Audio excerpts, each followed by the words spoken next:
Voilà, on arrive maintenant à la dernière étape, c'est le traçage des chevrons et de leur coupe. Alors ici on peut commencer par les tracer sur la vue en plan. À l'épure ça s'avère pas toujours nécessaire, mais sur un dessin c'est bien de les faire, ça permet de représenter l'ensemble du bâtiment terminé. Donc on trace leurs épaisseurs ici, l'écartement qui a été prévu ou qui vous a été indiqué. Ensuite, pour tracer les coupes, on va procéder comme on a fait tout à l'heure pour les pannes. Sauf que là, on n'a pas besoin de rabattre, c'est déjà fait, on a notre élévation ici. Et bien là, on va reporter on sait que notre empanon vient en coupe contre l'arrêtier. Donc on prend les deux points d'intersection des faces de nos empanons, de notre empanon contre l'arrêtier. On remonte sur l'élévation ici. Et là j'ai fait un rabattement aussi, la même chose, donc le chevron là qui fait un quart de tour. Donc là on le voit vu c'est sa face ici, sa face dessous. Et on remonte les 4 arêtes dessus, ce qui nous permet d'obtenir les 2 coupes à plomb qui sont là et ici, et les 2 coupes à alignement ici. Et en pied on voit uniquement évidemment la coupe de niveau comme ça.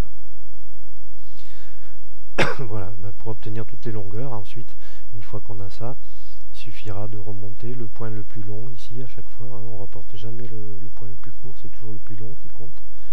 On remonte le point le plus long sur l'élévation, et ensuite il suffit de mesurer depuis le pied jusqu'au point obtenu pour avoir la nouvelle longueur et lui appliquer la même coupe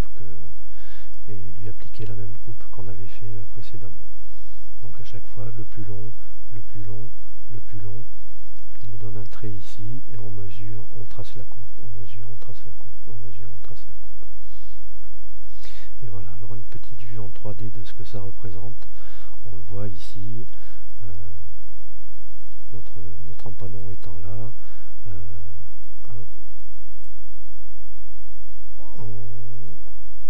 Voilà, la coupe contre le chevron est tracée, elle est descendue au sol et renvoyée sur l'élévation.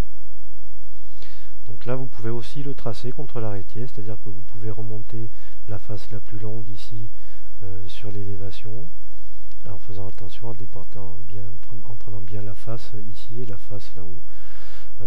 Dans la réalité ça ne s'avère pas toujours nécessaire puisque les pannes sont mises en place avant, donc notre arrêtier est déjà bien droit. Il suffit ensuite de reporter l'écartement au moment du clouage. Sur la sablière en principe il est déjà tracé, donc celui qui se tient en haut met à l'écartement et fixe.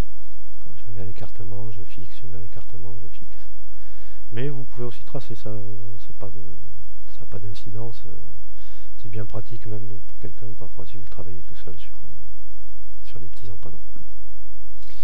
Voilà, à bientôt pour un prochain cours sur apprendre la charpente.blogspot.com.